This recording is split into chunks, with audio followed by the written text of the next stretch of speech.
Guys, and the show goes on. There we go. Iron stakes in the hammer sound, building dreams on this muddy ground, with sawdust running through our veins. We do it for the faces in the crowd. Step right up with R&B, 'cause this ain't just a show, it's circus history.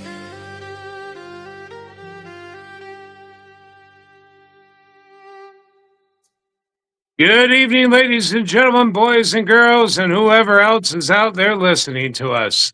We're taking over Off the Rail. Myself, Brian, wherever he went to.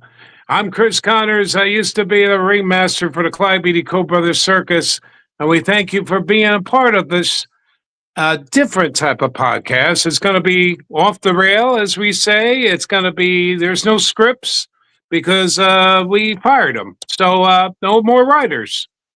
Am I the only one on? We're here. No, Can you sir. hear me? Oh, there we go. What happened to We're Brian? here. Oh, We're waiting okay. on Brian to reconnect. Oh, okay. Thank you for Well- that intro. Well, we're trying. And for everybody listening, this is our 1-year anniversary. So, Happy anniversary. thank you Hey, very there much. he And is. he's back. Oh, we don't know what that was. He's gone. Uh-oh. He's gone. Oh, now he's gone completely. Oh, wow. Interesting. Guess I scared him. I don't know. That's what happened to my last wife. Anyway, bada boom. Bada boom, bada bing. Bada beam. So, gentlemen, I guess it's just going to be right. It's going to be me for now. But I think each one of you should tell a little bit about yourselves, because you guys do a hell of a job putting this together, and the different guests you've had throughout the year. And most people, those who don't know me, I'm Chris Connors. Like I said, I used to be with the Clyde Co-Brothers Circus right to the end in 2015. Roberts Brothers Circus before that, many other shrine dates and fairs, and you got it, you know it. But about you gentlemen, that's what I don't think a lot of people know, your history. So right, whoever all right. wants to talk first. All right, you go first. All right, I can. So I guess for me, we can go back. I mean, I kind of recall as a kid maybe going to one circus. I vaguely remember it off. That's my mom, but it's funny as we move forward in the early, probably 2006 or somewhere around there. I can't remember. I was working security in Harrisburg, and it's funny because there's a train yard across from where I was doing security, and one day I saw the blue unit stock cars, and I brought her up on the security camera, and I told my buddy, I was like, dude, that's Ringling. He's like, oh, wow. And I remember saying to him, I wonder what it'd be like working for them. And then fast forward, oh man, probably another 5 years later. After that, I'm living in Denver, and my cousin, his boss says, hey, I'm looking for help. Does your cousin need a job? Yeah. So I call this guy up. He says, well, I got two job openings. One is only a month long, and the other one's at least a year. And I said, well, I need work, so I'll take the year. He's all right, cool. We'll get you a plane ticket. We're gonna fly you down to Atlanta, where you're gonna meet a guy. Turns out, I get down there, and it's the blue unit, and I end up being the Donaker guy. And for all y'all who don't know what that is, I was a guy who sucked the poop out of the train. It's a shitty job, but somebody has to do it. Yeah. So I did that for a year. Met a lot of cool people, and while I was there, one of my friends said, hey, why don't you actually apply for the circus? I did, and I ended up getting on the red unit. And then when I got on the red unit, I was a handyman. So that's how I got to the circus, and then that's how I ended up meeting B. So you want to tell your story, B? Yeah, I mean, I was cooking. So I worked in pie car. I was a cook chef in downtown Orlando at the time, and I just heard about the red unit through friends, and that the red unit was hiring. And I was coming to the end of where I was working at. It was a Crest Chop House, downtown Orlando. And so I applied, and 2 weeks later, there was a circus train in Orlando, and I was on it. And I thought to myself, what did I get myself into for about the first week? And then it's about when I caught the circus bug. It's probably after about, a week of doing shows. So that's how I got into the circus. Very good. Yeah, because I just saw you were a couple cartoons from South Park, and Yeah. no, No? I know we've talked before when we've done when you interviewed me for my podcast that time. So it's like, but we really, I think the folks would like to know a little bit more about the ones that are putting this together, and all the work you do and all the other things you have in store. So I think we lost Brian. I don't know. I can hear you guys. Can you see me? No, we can no. hear you, can't see you. Well, you Yeah, I don't you know. could speak up and maybe. Oh, I see a no. I thought I saw something. Part of doing a live show, huh? Yep. Oh man, I can see you guys fine, but I don't know how to show you I'm here. That's fine. We can hear you. Oh boy. Just join the conversation. That's right. So yeah, well, I left cooking, and I went into truck driving for a little while. And I would call R probably, like, I would say at least once a month to maybe once a Yeah. week, depending on how things were going and just life. And then Yeah, one so- day we were talking, and I asked him, I was like, how did you get to the circus? He told me his story. I told him my story. And then we talked for a little bit, and we were like, we should start a podcast. We joked around for a little bit, and then, I think it was about 2 months later. Yeah. We had a podcast. Sorry, I was reading a comment. Somebody was mentioning it. It says Brian hasn't updated his most recent version of Zoom that can cause issues with the camera. Thank you for the comment. Oh man. Okay.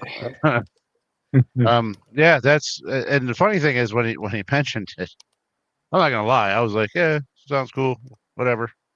And yeah, well, that you don't understand the effort this man put forth to getting this thing to come to reality.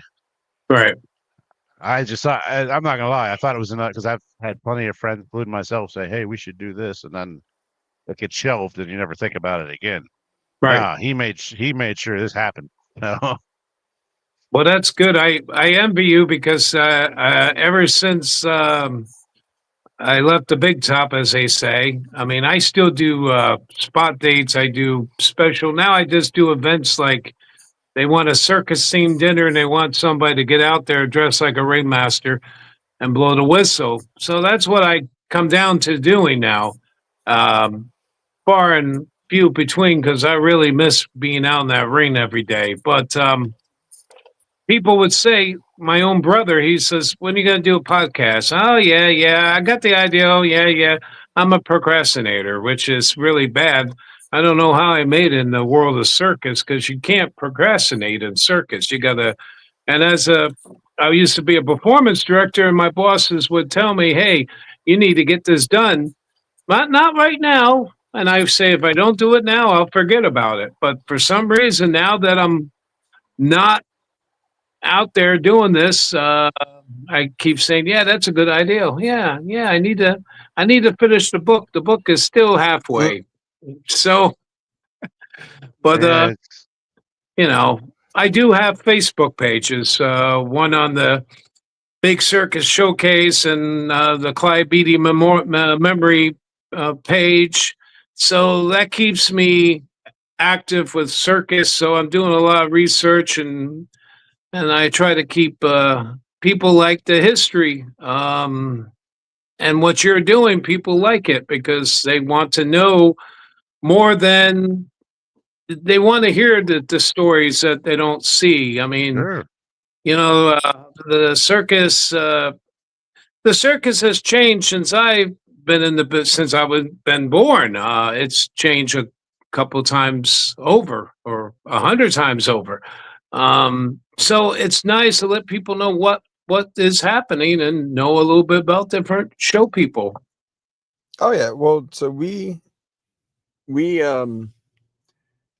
did it because we thought it would be fun.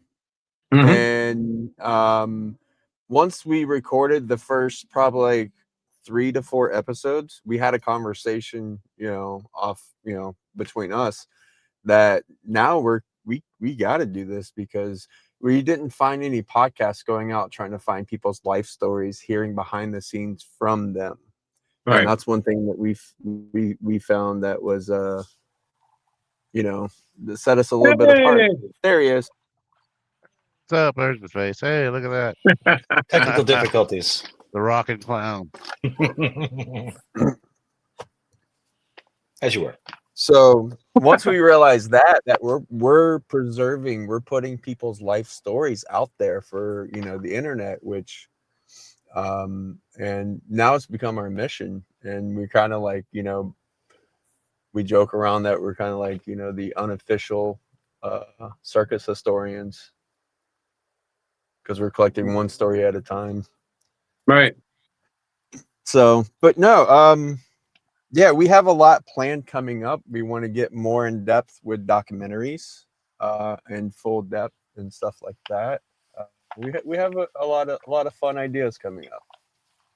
But yeah. So, Brian, anybody else? I should probably weigh in. I have one. Well, you know what? I think I'm going to share one of my favorite stories on the rails, and that was, oh man, see, all the towns start blending together. I forget what town we're in. That shows age. Oh yeah. But this Not saying you're old. I'm just saying that's what happens. Yeah. This is when I was with the red unit, and yeah, and the yard we were in. Okay, the way the train sat is there was nothing but it was probably a foot and a half of mud down the whole yard, so you couldn't drive down there or anything. And a cabbie. This is before Lyft and Uber and all that.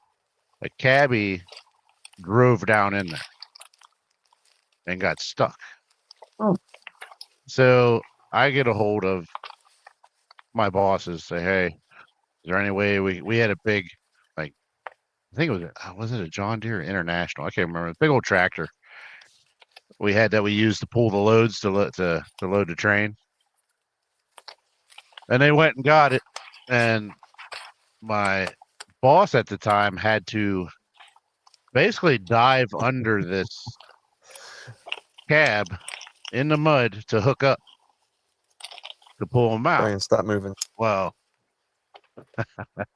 once once they got him pulled out. Now I'm watching this whole thing. Once they got him pulled out, I walked down to my boss and I said, "Listen," I said, I can't let you go out like that by yourself." I looked him right in the eyes and I said, "Mud angels." And we just both just jumped in like we're doing snow angels. We did mud angels. Oh man. And then proceeded to strip down to our boxers and t-shirt and walk completely through. We had to walk through the train to get to our car. So I had to walk through pie car, clothes in a bag. And I found my one buddy. He was standing out on the vestibule smoking a cigarette wearing a white t-shirt. So I gave him a big old hug. Oh, Joshua. No, Scared him. no, it wasn't Josh. It was Chew. Oh, Yeah, I gave him a big old hug. I said, "Hey, buddy." Speaking of Oh, Chew, there's another John. story. I got another story for you too. We were getting ready to leave town. It was late. It was probably, oh man, we got done loading the flats. Probably 2, 3 o'clock in the morning, and we were moving slow down these tracks. And we stopped, and me and this guy Chew I told you about, we were standing on the vestibule, talking and everything, and we hear these voices down a couple cars. So we look out. We'll hear one car just happened to be right across from a 7-Eleven. So these people, I guess it was a family, come running over wanting to get a picture. So I looked at my buddy. I said, "We need to photobomb them." So we ran down through the train and got in the vestibule real quiet. And when we heard the lady say cheese, we popped up out of the window and said cheese.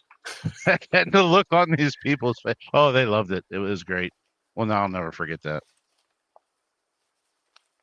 And it's Oh, man, the best. two of my favorite stories.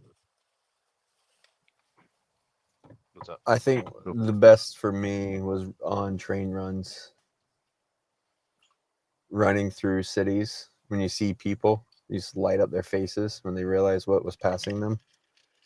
That was good times. Oh yeah. No wait. Let me So that's it. Hang on, my sister said something in the comments. I'm gonna shout her out. Hey Ava. It said she put among the siblings, if anyone was gonna run and join the circus, we know it would be R. And he would come back with lots of stories. So thank you, Ava. I love you. Anyway, go ahead. Who's next? You good, Brian? who's next? What do you want to know? Why I'm here? Ask me a question. Tell me. So You asked us questions. who asked the questions? Oh, we ask you guys the questions. Can You ask us. Oh, Flipping the script. Let me ask you again. there you go. BNR, how'd you find me? Because obviously you've been going a year. Congratulations, happy birthday. But it wasn't long after you started, we connected. So, and obviously we've been in touch all this time. You guys are killing it, celebrating the history and kind of building this family, this following. How did we get connected? I want to hear it from your side. That's all you be. That has a lot to do with Julia. Wanda, the clown. Wanda Fool. And social legend. media. So we started our Off the Rail social media account, and so it just started circus, clowns, everything. So, and we found your photos, and I think it was a bunch of egg photos, you and your egg, I think. Yes, you're right. And then a month later, it was you over at Mooseburger Camp. Yeah. And then I'm all like, I need to contact Julia because your Blotto character, I wanted to know more about it. And I saw a video that fooled me, and we talked about this. That's right. The video. I saw a video where you filmed all three yourselves, and I was all like, for a second, because I didn't know what Brian looked like. That's and right. I was all like, oh, that was cool. And then when we talked, I was like, oh, I need to know more about you. And then we just started talking, and then we had you on. You did, and then you came on and judged the makeup contest, and we've just been building since, and here we are. And now we got the Offtherail Clown School. We got that going. That's right. We got the second session coming up a little over a month from now. Excited about that. Obviously, I'm in awe. Greg, it's not too late to sign up. Not too late to sign up, and not too late to give some input. Anything you want to learn, anything you want to know. Yeah. If anyone can comment, what city was the last elephant walk for the red unit? Oh, we'll give you seats to the clown class for free. So go ahead and do that. All right, go ahead, Brian. I was saying I don't even know the answer to this one, so I'm going to be well impressed with whoever gets this. Right? I kind of know. I was there. You were there. Yes. I wish I'd been there. Yeah, so that was really pretty interesting. So you want to tell them about the? Carry on as you were. I think it's time for some coffee. Here we go. A little bit more about the clown class. The clown class that we're doing, the one coming up. Yeah. Yeah. So excited to tell them about that. Yeah. Excited to be with Greg DeSanto, and we're going to talk about character. I think we're going to focus on some makeup. We talked briefly about it in the last session, but I think we're going to do a full makeup demo and talk a little bit about products and history. And I'm excited to talk a little bit about some alternative clowning. There's traditional circus clowns, but I think in recent years we've seen sort of a proliferation of burlesque clowns, haunt clowns, different attractions, different avenues for clowning and venues. And specifically, I'm going to be going a little over a month from now as my Biggles character. I'm part of the Red Nose District at Burning Man.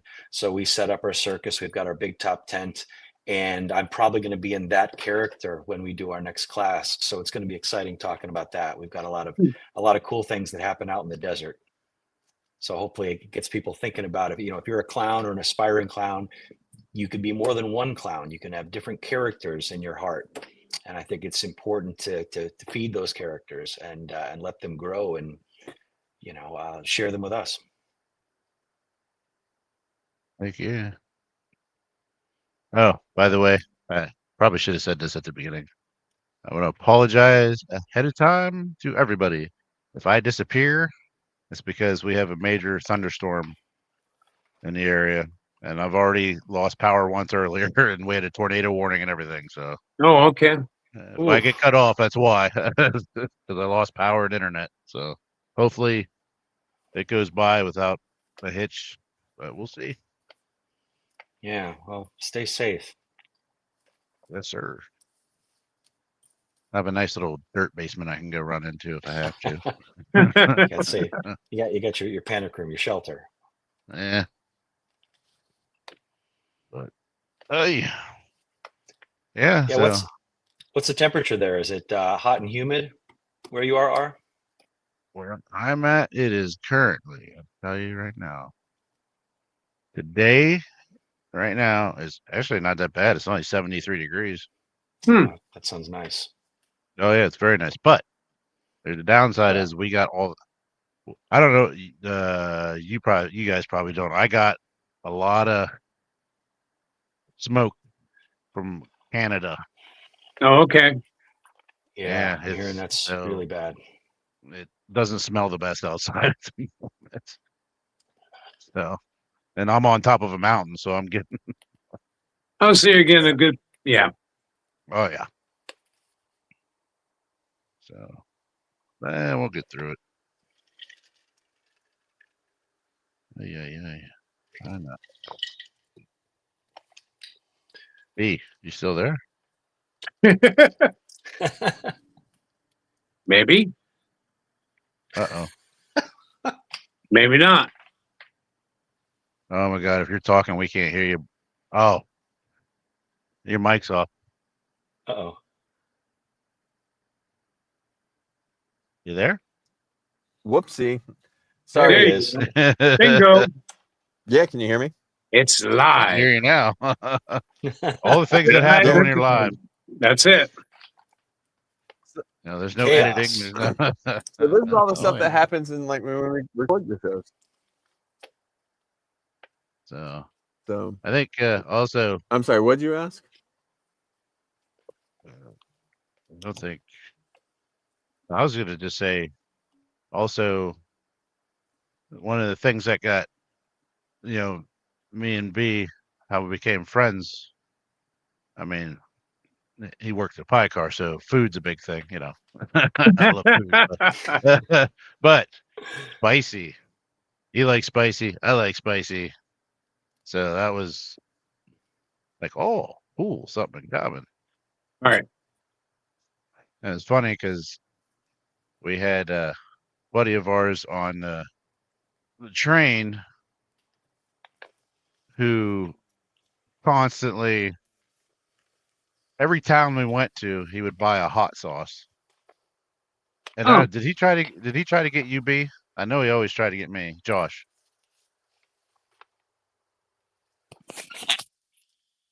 Yeah, but they weren't really hot. Exactly. So yeah, he would try. He'd be like, "I got you now," and me, like, we would just be like, "Yeah, it's all right." And there's another. I don't know if you guys know who Uncle John was. I've heard He stories. worked. Yeah. He worked at a pie car. Same thing. He'd taste it with it. He'd be like, "Yeah, it's whatever." And we were in Mexico. Oh man, I think we were in Monterey, and we down there when you go to a restaurant, like how up here you get like complimentary bread. Well, if you've ever been to Mexico, down there you get complimentary salsa. And so we went to a restaurant. I'm sitting there. I'm just tearing into the salsa like it's nothing. And my buddy, they make the mistake of asking me if it was hot. They said it tastes mild to me. So what do? Take a big giant scoop. And let's just say that's the last time they ever trusted me with. Didn't have the tolerance for it. Yeah. No. Oh no. What's wrong?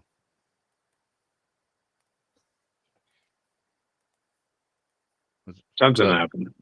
B, you there? So you still with us? I'm here. Hey, there you go.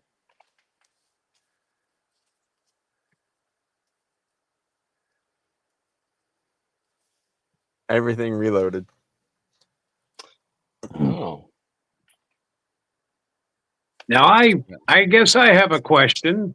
So For you gentlemen, how did you find out about me?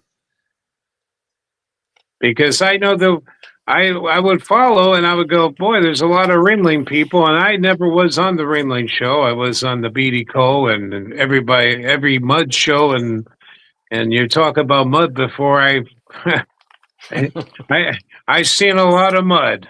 I even performed in the snow one time on Roberts Brothers in Georgia, but that's another story.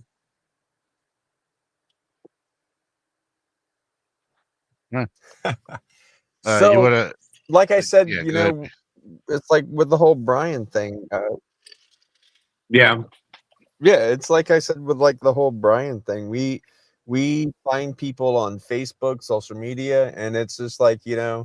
I found you on Facebook and I shot you a message. Hey, we're doing this podcast. Would you like to join? Right. And that's how we pretty much reach everyone. You know, we send out a simple, hey, we're doing this thing here.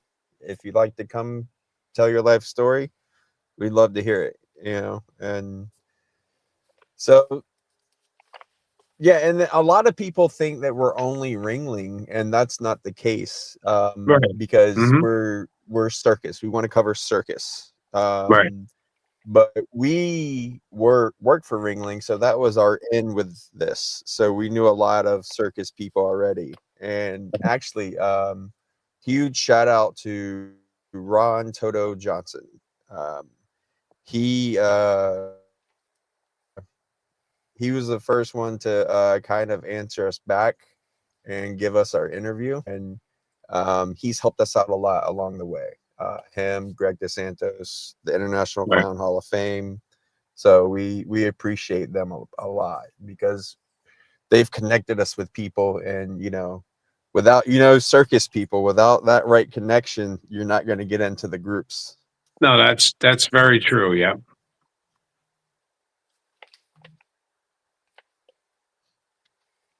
I don't know what else to say. Wow. That's hard for a ringmaster, you know that. Uh, regardless, I'm Yeah, yeah, listening to yeah. everybody else. It's nice to hear different people's stories and that. And I think that's the thing I like about this podcast. And um, I've seen the same people talk before. It's like I'm also a member of the circus fans, circus model builders, and the Circus Historical Society. And they do some interviews with different people, but it always seems to be the same ones. And it's so nice to see different people. And it's nice to see more of the families you don't hear too much from, too. So, but it's great because it's keeping the circus alive. And when I was on the show on the road, there was a time that I thought that circus was just gonna not disappear, but it won't be the same. And now there seems to be more shows out there than when I was on the road every day. So, it's a different type of shows, but it's still circus. As long as rated G for children of all ages, that's the main thing. There's a couple that are not, but hey, that's another show.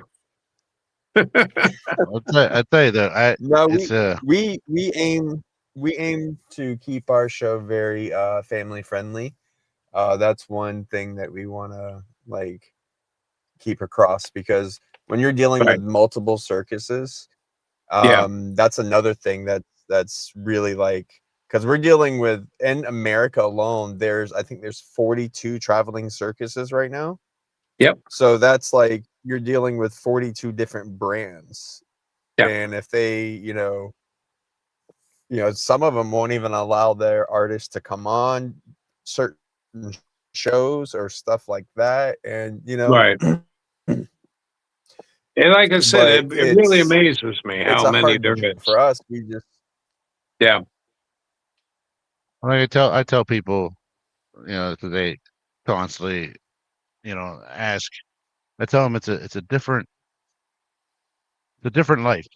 It's for sure. It's not for everybody, but for those it is for, it's there's 42 or nothing like it. 41.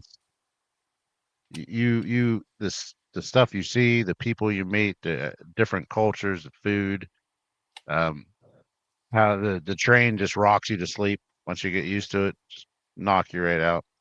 Yeah. And like Oh, another cool oh memory I man, had I missed that. early on in when I was with the Red Unit. I actually got to never thought I'd be doing this in my life, but I got to actually somebody showed me how to eat fire. And I have pictures and videos somewhere. I never thought in my life I'd do that, but I was like, whoa, that was like it's pretty cool. Only on the circus you learn that. Yeah. But I don't know about you guys. Another funny thing I find, and this happens all the time, I'm sure you guys hear it too. Once you mention circus, somebody somewhere will go, "Oh yeah, I was with a carnival too." No, Yeah. Yeah. no. Two different things, buddy. They always seem Hey. to think it's the same. Nope, it's not the same.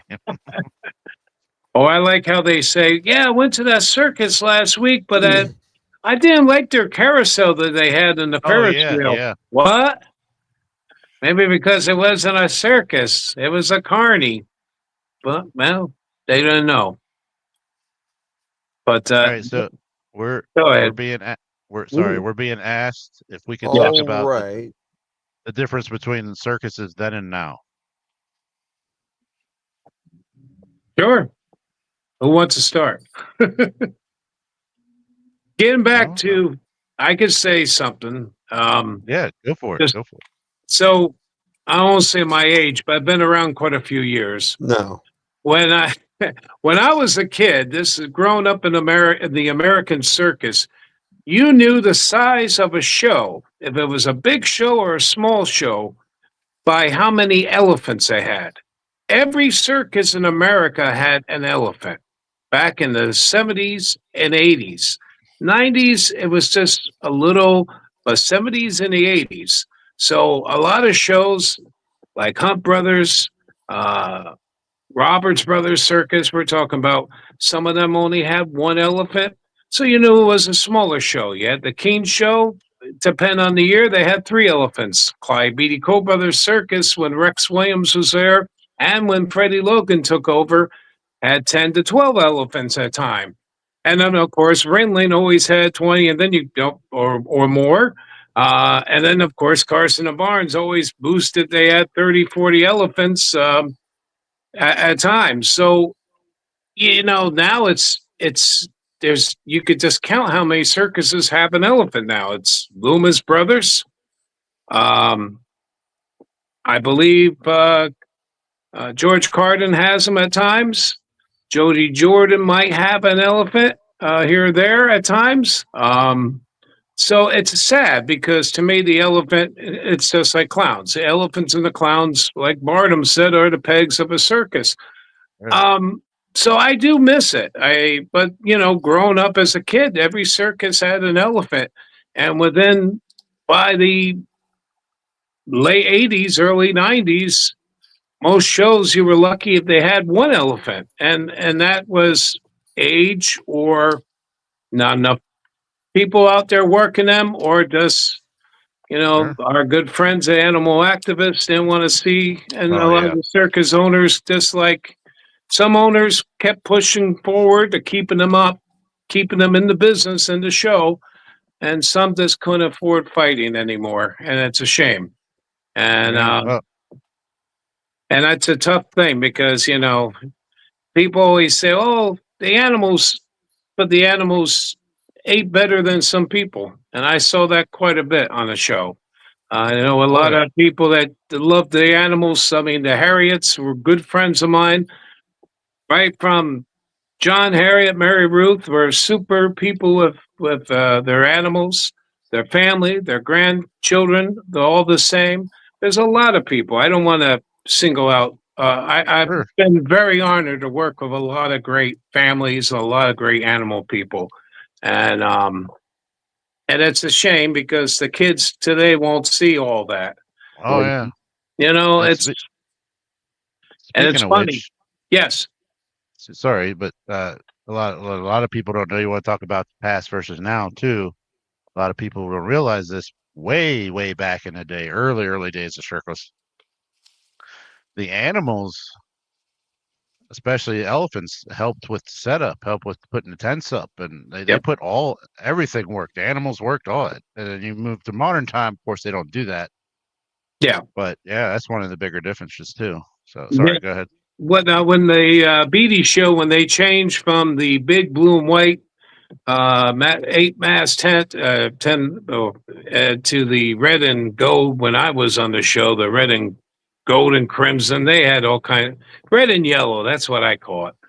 But when you had that, it was more of a European construction. You didn't need the elephant. They would use the elephant for pretty much promotion. If we knew there was a tour, there was media, they would bring them out. But at that time, a lot of groups were giving the circus business a hard time. Oh, how dare you bring an elephant to pull a tent up. And, that's the way it was. And you just eventually just got rid of it. Now, the elephants, they love that stuff. Um, I was a guy that grew up, I never grew up around animals. I had to learn how to be around an elephant quickly on Roberts Brothers Circus. Sure. We had Ken Turtle Benson. We had a bad storm. He wasn't feeling good. He gave me the bull hook and said, "Here, we have Bull." Bull was a big girl, but she was like a big dog, and that's how you had to treat her. And she was a sweetheart. She really was a good girl. And I learned right there on the spot. I just respected her. She respected me. Don't get in front of her because that was a big mistake. Don't get behind her either. That's another big mistake. Yeah. And so, I learned quickly. My first year in the circus business, 98, boy, did I learn a lot. I had a blow down second week on the road. What the heck is going on here? Tent falling down on you. Yeah. But I miss it. But getting back to the animals, yeah. It's really that made the circus. It Oh, yeah, really we did. have a shirt. We have a shirt that says "Bring back the elephants." Yeah. I have So I have a question here from. They should be a part of the show. Oh yeah, I have a question here from Mama R.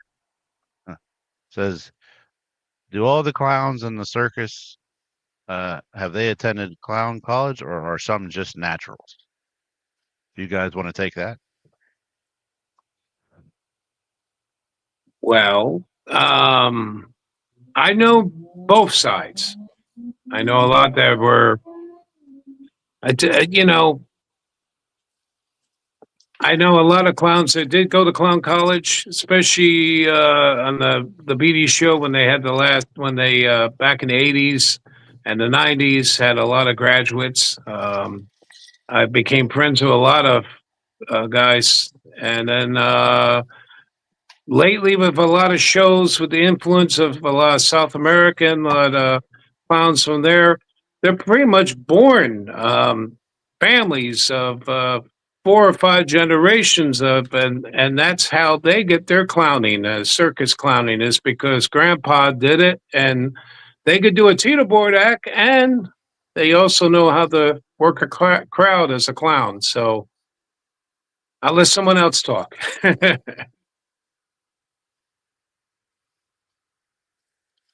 What do you think, Bud? You're a clown.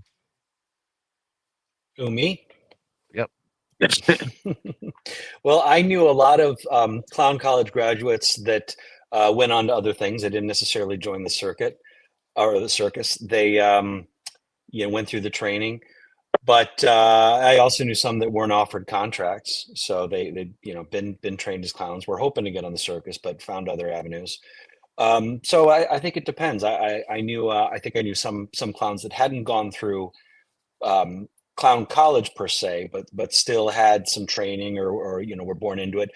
Some that clowned with their churches or did voluntary work at hospitals, and eventually found that was enough of a basis. I mean, I know some professional clowns that have been doing it 30 years, and if they haven't gone to clown college, they think, well, I'm a wannabe. I'm an imposter. So you can't think of it that way. Everybody has their own sort of path that gets you there. And I think, we're lucky that we had the clown college as long as we did. There's just, some amazing talent that came out of that, but it's obviously no longer around.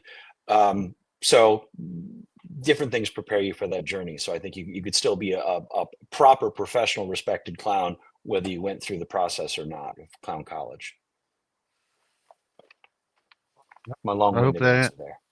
That's all right. I hope that answered the question. I hope that answered the question for you, Mom. Oh, B, did you want to give like a hint to your question for the people, like for the elephant walk, or no? Northeast. All right. That's the hint. There you go, folks. That's the hint to the question. Yeah, northeast of the United States. Well, that explains that. Well, now I have a guess, but I can't weigh in on this. We gotta have somebody else. Come on. Somebody out there watching knows. So That's all right. Yeah, they got it now. what was that? Sure though. I said, yeah, somebody will know. Hey! Oh, crack, crack, crack. There goes the back. All right, cool. Ooh. I find it fascinating. Just randomly here, just thinking about all the coincidental little connections this whole sort of circus world has. I mean, when you guys first reached out to me, the connection was you knew about Julia, Wanda Fool. We had a connection. I went to Mooseburger. When I first went to Mooseburger Camp in Vegas in 2007, I did some training with a bunch of former Ringling Clowns, including Jimmy Graham, who is a working actor and stuntman in addition to being a Ringling Clown. And I met his daughters, Candy, Holly, and Millie Graham. Only clowns would name their children, their triplet daughters that, but they're all absolutely fantastic. So cut to 2016, I go see the Ringling show in Vegas with family. And it's the first time I've seen Julia since she was probably a little kid. And also saw Holly Graham, who was working for Ringling. And I believe you guys were, at least B, you were there at the time. And when we started talking, I said something like, "Oh, if you were with Ringling, do you know Nitro Nicole, the human cannibal?" I said, "Of course." I said, "Well, that's my cousin." So that's who I had gone to see at the Ringling show in Vegas, as well as catching up with her friends and my friend Julia, and then Holly Graham. And then just a few years ago, I work in makeup and special effects for TV and film. A couple of years ago, I'm working on a film called Babylon, and they tell me we got a stuntman that you're going to be doing some of the makeup on for an opening scene. And it's Jimmy Graham, former clown and friend of mine who just happens to be in my chair. And he remembered me from when we met in Vegas. So there's just all these crazy threads that somehow we were more connected than we thought, aside from kind of saying, hey, that's a clown, we should talk to him. Well, we have a dozen friends in common that are like family to us. So even though I was never technically with a circus, I worked on a lot of fake circuses for film and TV. But it's just so cool to really be kind of tied into that world more than I ever thought. There's another question on the board. Nicole's awesome. I worked with Nicole. She was on the Cole Brothers Circus for a couple of years. That's right. Yeah. Did you know that was my cousin? Yep. Never knew that. Wow, that's something. It's a small world. It really is. Remarkably talented. So that's crazy. Yeah, it's yet another connection there. So yeah. Yep. Small world. There's another question on the board. It says, how do you use the skills from your clowning in other areas? Oh boy. One of the things that I teach initially, I do a lot of teaching as well as clowning. And teaching in regards to clowning, initially I was teaching makeup because that's my background, teaching history of makeup. But I started going more into teaching character, like I mentioned earlier, that clowns can have more than one character, more than one clown. So a lot of times, because I have two main characters, I have Blotto that's more traditional, balloons, some juggling, and then I've got Biggles that's stilt walking fire, a little more of a carny daredevil clown. You sort of pick which clown is appropriate for which audience and which venue. I feel like that helps me in everyday life. Clowns you got to be shapeshifters. You got to read the room. You got to know what's appropriate, when to speak and when to keep your mouth shut. So I feel like one of the clown's biggest gifts is adaptability. And I think I go through that depending on what I'm working on, with what scenario I'm in, just reading the room, being present, having a finger on the pulse. It's kind of a broad answer, but I feel like that adapting and what I've learned from clowning really helps me in other areas.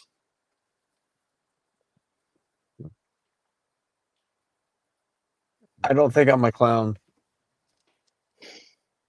What? You don't think you're a clown? Where did that come from? All right. I was just clown. You're a clown. You think you're a ringmaster? No. I started as a clown. I always want to be. I don't have the. I didn't think I had it as a ringmaster, but I did clowning. And one day I was on a show. A guy named Bill Phillips had a small stage show in Connecticut. We were working. He lost his voice. He gave me the microphone, and he says, "Here, do a couple announcements and intermission." And next thing I knew, I start being a ringmaster, and still got the clown costume, everything like that. But yeah, I miss that. But keep saying I want to come back into clowning. I don't know. You Hey, never I know. think it's cyclical. I think you might find that the time is right and you re-explore that. Chris, you might appreciate this. I got a little story. Sure. I was doing clowning when I was a kid. I'd do mime makeups and clown makeups for Halloween and things. And then I did the Moose Burger training and I did some clowning after that. But I had a few years where I wasn't doing much with clowning, at least not with makeup. And I had a curly mustache, like, the black Snidely Whiplash sort of thing. That was just kind of my signature look everybody knew. So at one point I decide I'm going to be an evil ringmaster for Halloween. So I literally Googled evil ringmaster. And I'm not kidding you. The third picture that came up was me. Somebody had Well, seen me as a judge on a Food Network show called Halloween Wars. And it Okay. was some snarky comment like, who is this evil ringmaster that we have to, put on the pile of sideshow phonies or something like that.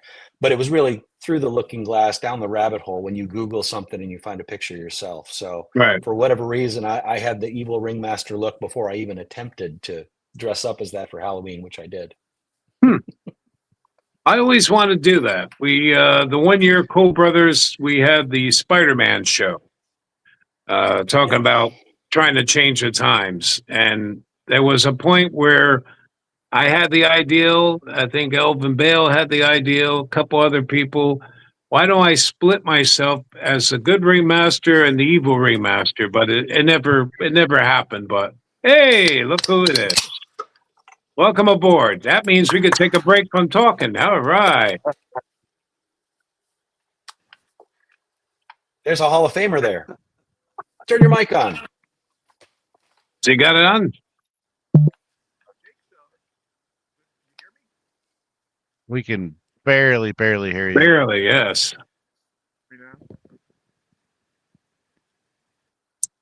Something's wrong with your mic.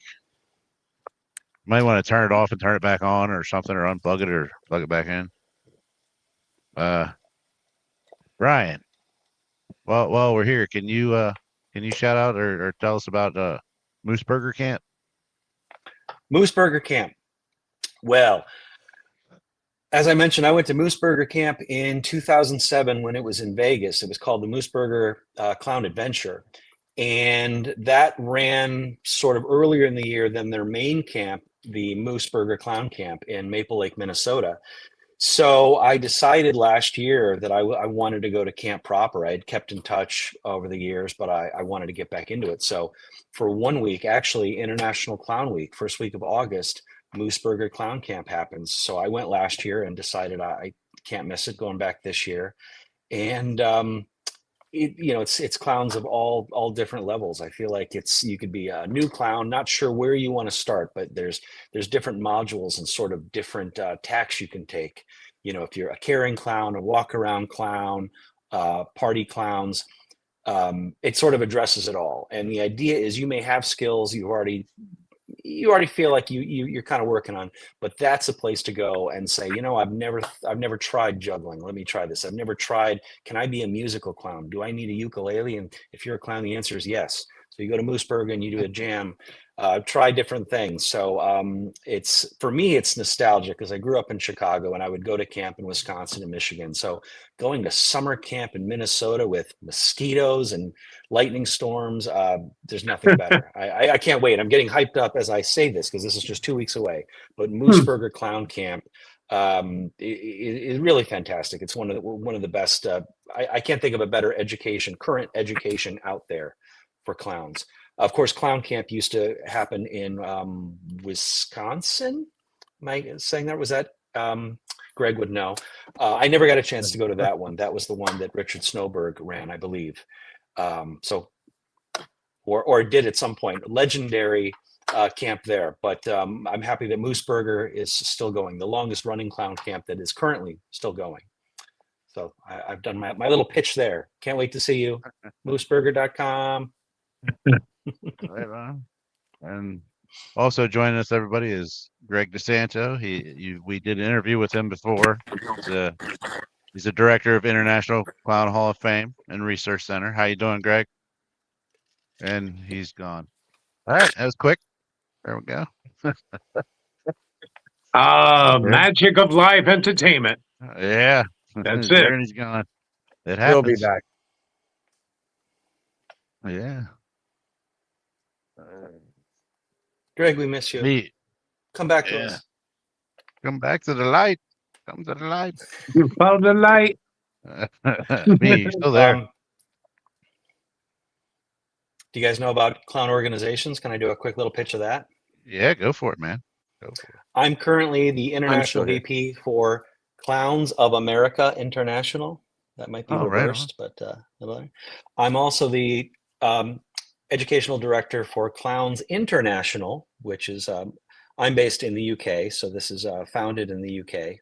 Mhm. And every clown should be part of an alley, sort of like a club, a regular support group, a guild that you meet with to share skills with other clowns. So my alley is Full Slap Clown Alley. Now, full slap means you're in full makeup and costume, ready to go, ready to hit the stage, hit the center ring. So Full Slap Clown Alley, currently based in the UK. And then, as I mentioned, end of August, I'm off to Black Rock City, Nevada, the third largest city in Nevada for 1 week a year after Vegas, after Reno. And I'm part of the Red Nose District. So this is our Nice. patch there from last year. The Red Nose District, Black Rock City, circus themed camp, aerialists, burlesque, DJs, nightly shows, music, and I'm walk around clown Biggles on stilts, breathing fire. So if you're thinking about Burning Man or you've been to Burning Man, please come see us at the Red Nose District. Sounds good. All right, B. Now I'm going to ask you a question, and you can ask me a question. We haven't done this before. So, what would you say? Okay, So you shoot. for people. So for people who don't know, B, and he said it before, but we'll reiterate. He was a chef on the train. So it's going to be kitchen related. What was one of your favorite meals to make?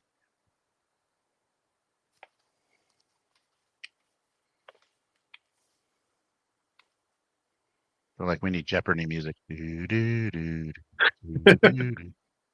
You there, B? Hello. I lose I you. hear you deep in thought. Hello. I was saying on Pie Car. Yeah. Can you hear me? Yeah. There might be a delay, major delay. Yes, on Pie Car. Chicken cordon bleu was fun to make. There is.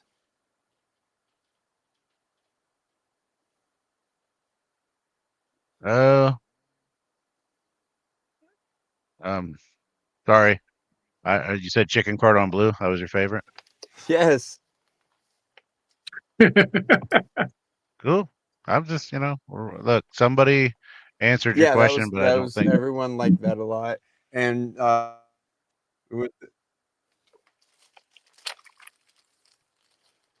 you're breaking up. Hello.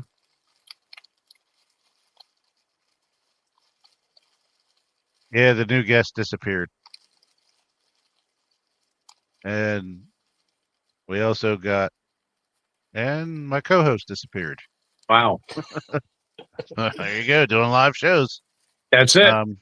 Okay, well, while we're at it, we do have somebody who tried to answer the question and about the elephant walk. And where was it? The last elephant walk was actually split between two shows to accommodate all of the elephants, Wilkesboro and Providence. I think that is not correct. I'll have to double check with B.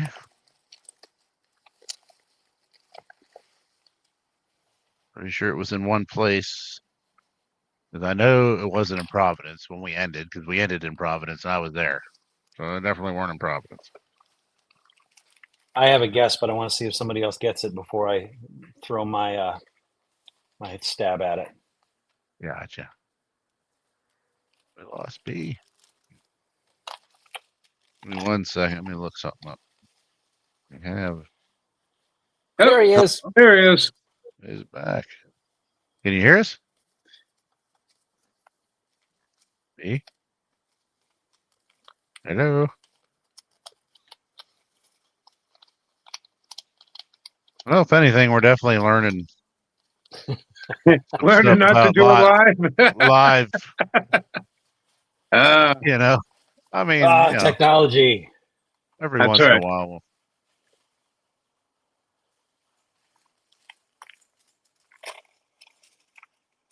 See, I'm surprised I'm still on. I always have a fear that I'm going to just mess something up, and I'm still here. I had a hard time getting in, and now that I'm here, I don't want to touch anything. I don't want to jinx it. Yeah, you never know. Yeah. I hear you. It's like I don't like the way the frame is. I know I could fix it, but I said no, it's fine. It's okay. We leave it. I see all these little buttons on the bottom. No, I'm not messing.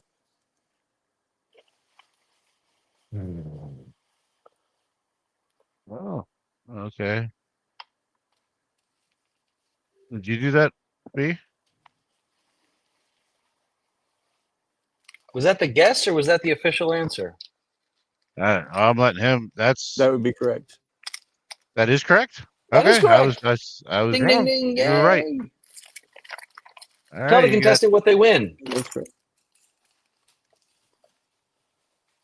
you get a seat in the clown college or the clown. Yay! Yeah, rack on. Yeah. Well, we'll be excited to have you there.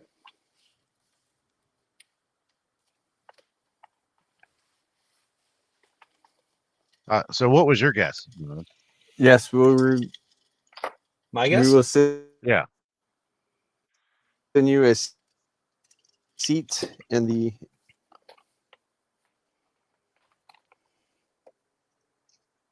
All right. Yeah. What was your guess? I was going to guess Madison Square Garden, New York City. See, I I've thought heard it was so many legendary stories about when Ringling was there. I was just hoping Right. that might have been the case, but Yeah, I thought it was Charleston, but West Virginia. But that was wrong. For some reason, I knew it was in Pennsylvania, but I thought it was Hershey. I don't know where I got that from, so I'm glad I didn't even try to answer it. Yeah. Well, it was Wilkesboro. Same state. There we go. Yeah, not too far apart. So, but I don't recall them in Rhode Island because at least they weren't there for the last show. I know that because I was there for that. So, Right. but all right, cool. You got a question for me, B?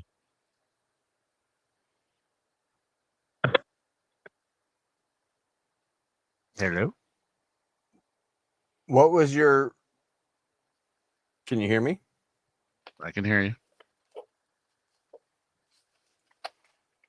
Okay. I can hear you. What was your most exciting?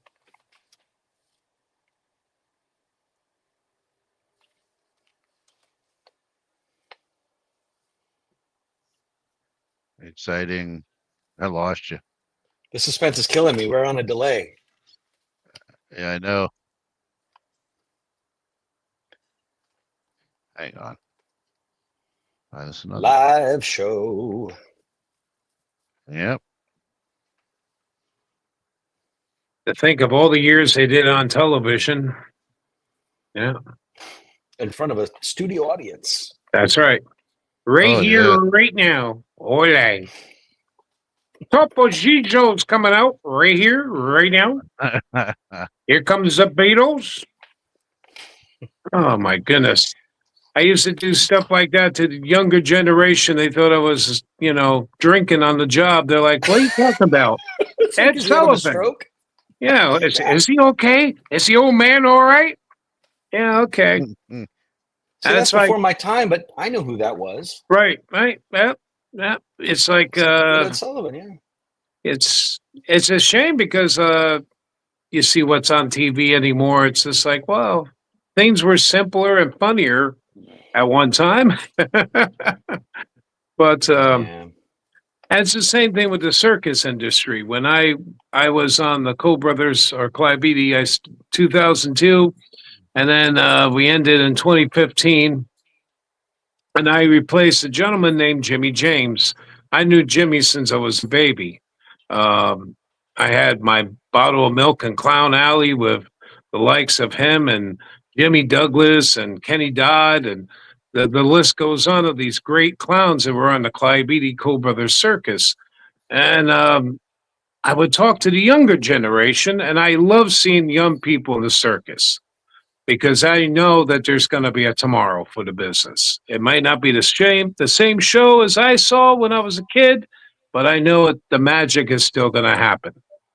And there's a lot of young kids out there that have it, and they would come up to me and they go, "So how long you been the remaster here?" And I would tell them, I said, "Well, I took the place of Jimmy James," and a lot of people, even the older performers, will go, "Who's that?" And I'm like, "What?"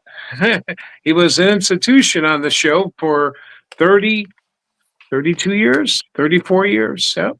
But so you have to educate them. That's all. You just teach them the history, and that's back to what the podcast is all about.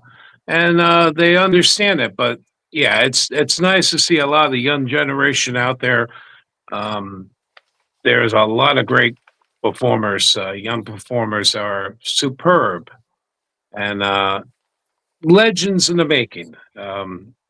There's young Tommy Hannaford who continues the Royal Hannaford comedy bareback, just like the great Poodles Hannaford. It's out there in Circus World Museum right now in Baraboo, Wisconsin. There's a young lady who's an airless. I think she's only 17. Violet Bala, famous family, and it's nice to see it. It really is. The circus continues. Oh yeah. Yeah, you're right. It's nice to see that there's not only young talented acts, but we just did a workshop in Birmingham, England, July 1st. It was a day long clowning workshop, and most of the clowns that came were new young clowns that they just wanted to share ideas and learn. So Right. yeah, there's absolutely a future for it. Things are different. It might not be the circus the way we remember it 20, 30, 40 years ago, but it's continuing. And that's what I love to say when people tell me, well, circuses are kind of going away. Nobody really likes clowns. It's like, I beg to differ. I've seen a whole new generation like eager. Well, it's like where I work now. Definitely. What I'm doing now, I have people going, "Is there still circuses out there?" I said, "Well, yeah, there's a lot more now than there was when I left in 2016, the business. Yeah. And I didn't leave by choice. That's what happens. And I don't have my address stays the same, but it's okay. I have great memories. And I'm ready to go back again. Nothing's going to stop me. But that's how people think. They think, oh, well, when Rinling died, oh, that's it, the end of the circus. There was still shows, and they're back again. So, it's. I used to laugh when young kids would come up to me. I want to be a remaster like you, and you're just like, okay, and I would actually listen to them, give them a few pointers, and there is a couple that actually continue with it, and I'm happy they did. But yeah, you can't do it forever. When you're an older performer, you have to remember that if you could help mold a young person, so maybe at least one person could continue it perfectly. That's how you got to look at it. And I went off the rail. Bada boom. See that? Hey, there you go. That's what it's That's about. it. That ties it all together there. Yes. Yeah. So he texted me, he asked me what my favorite train run was. So that's, oh boy, that is a tough one. Favorite train? Well, there's a few. I can tell you. Let's see, the horseshoe run's pretty cool, where you can be on one side and look straight across and see your friends on the same train across that big giant gap. You know, so that was cool. There was one where we were on a. There were three different like ridges on stacked on top of each other, and we were on all three at the same time. So that was really weird to be on one of them, and you can look up or down. Like if you're in the middle, you can look up and see your friends. If you look down, you can see your friends. You're like, "Wow, this is really weird." Yeah, I'll never forget that. And then, oh, the New York going down in there, one tunnel. I forget what tunnel we were, but pitch black, no power. Doing it was just pitch black first. That was really weird. Can't even see your hand in front of your face. That was a fun time. Um, and favorite venue or favorite city? Well, I'll tell you what, I had a good time in Mexico. That was fun. I had some of well, probably my favorite burger ever. And folks, I'm sorry ahead of time. If you don't like it, you don't like it, but it was a horse burger. That was the tastiest burger I've ever had in my life. I couldn't believe it. I'm like, oh my goodness, that is delicious. Are you eating with the Mongolians? No, it was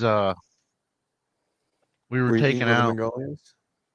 No, I've actually never ate with them. I wanted to, but I didn't become close friends as close as you did with them. I only really knew them in passing. So, but we were taken out. There was a vendor, a street vendor, like right. It was, I'll say Mexico City, right outside of the compound. And oh yeah, those were amazing.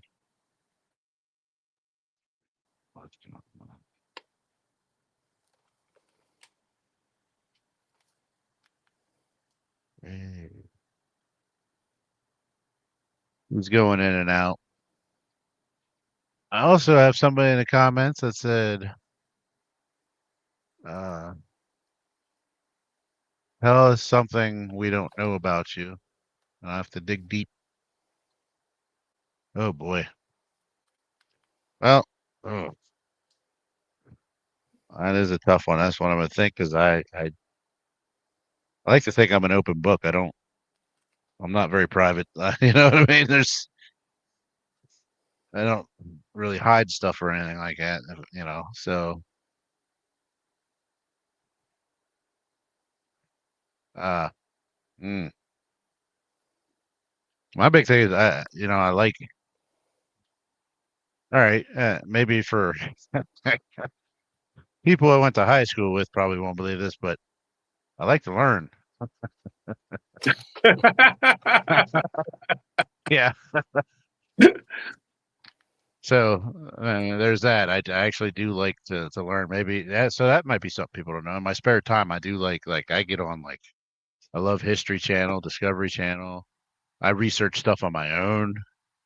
Um, I like history, but I just actually the house I live in right now, it's a little tiny house. I actually just found out a few months ago from some locals that grew up here that my house used to be a pool hole. Wow. Yeah, I was like, "Oh, that's pretty cool." So, and one of my hobbies is metal detecting. So, and I haven't done it yet, but eventually I get a nice day when it's not raining or anything. I'm gonna take it out in the yard and see if I can find, some spilled chains from some drunks or something, So, but yeah, that's say that yeah. Are you still out, B, or are you there? He's still out.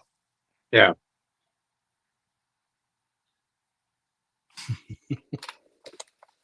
Oh, okay. So It's going in and out and loading and loading. So I'm trying to fix it. I guess. All right. I guess I got something I can tell you guys. I don't know. I probably told before in one of the episodes. I'm sure somebody probably knows, but uh, pie stories. So I've got pied a few times. Ah. I also got pied on the last train run. I believe it. Yeah, because it was around my birthday. So I mean the last train. I mean right before the show ended. So I had my final pieing there. My buddies. I remember sitting in we were in the workshop car, the shop car, and one of my friends, he came over to distract me, and I'm like, what's going on here? And then my buddy sneaks up behind me and just right in the face, pow. That was one time. There's another time I was working in I was working in a we call them coffins. If you that's one of the smaller rooms.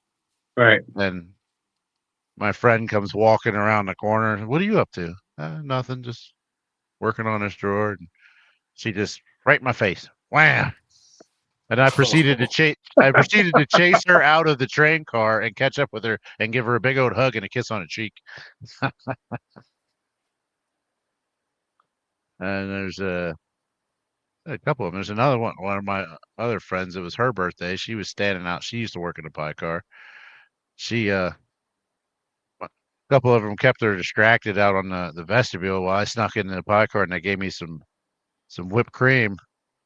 And I come up behind her and right in my face. So hang on, good. Let's see.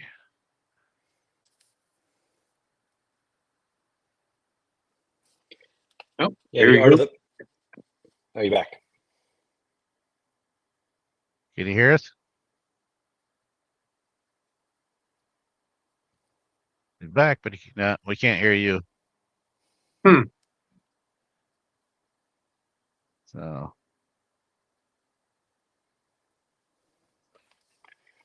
The art Can of you hear the me pie now? fight is. We could just hear you. ah, so they pulled our lovely Julia into rehearsal, so we probably won't be hearing from her. Yeah. That's okay. So you guys got any more questions for us or what that you can think of?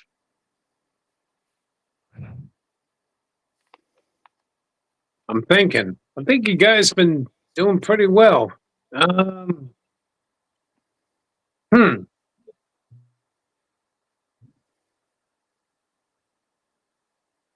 Yeah. I can't think of anything. Okay, my sister wants to know about the Brian, I think the experience on Food Network. Halloween Wars. Yeah. I did 3 seasons as a judge on Halloween Wars. And for those of you, I think the show is still going in some format, but basically you have teams of a pumpkin carver, cake baker, and a candy maker, and they get different challenges that they have to make, fully edible pieces, some life size, some small. And they are also tasked with making something edible, like a chocolate cockroach, or my favorite one was a drinking glass, like you had a cocktail in a sugar glass that you could then eat. You could lost my AirPod there. You could actually chew the glass. So yeah, they contacted me, one of the producers, and said, "Would I be interested in being part of the show?" My contribution as a judge was I'm a special effects makeup artist. So if the challenge was mummy versus zombie or a haunted carnival ride, I was looking to see how uniform, like how well the teams work together to create a seamless creature or environment.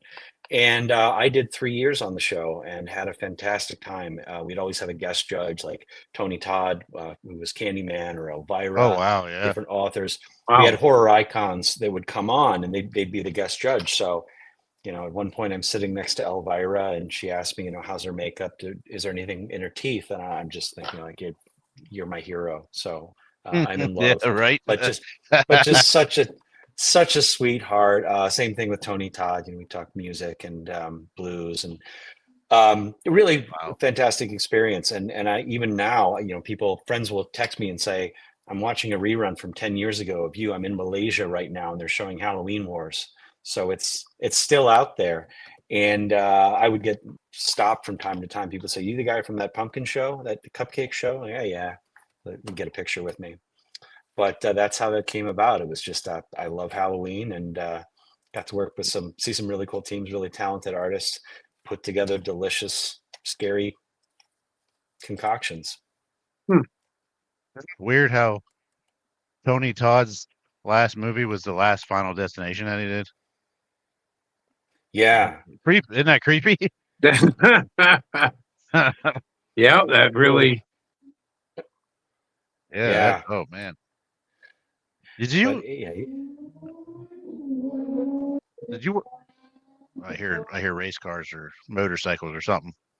Yeah, that was weird. All right. Yeah. Did you work with Tom Savini at all? I never worked with Tom. I've met him a couple times. We obviously have mutual friends, and I had his books growing up. So I think some friends introduced us at one of the horror conventions a few years back. But yeah, he was a huge influence growing up, and I know he's still out there doing a lot of fun projects.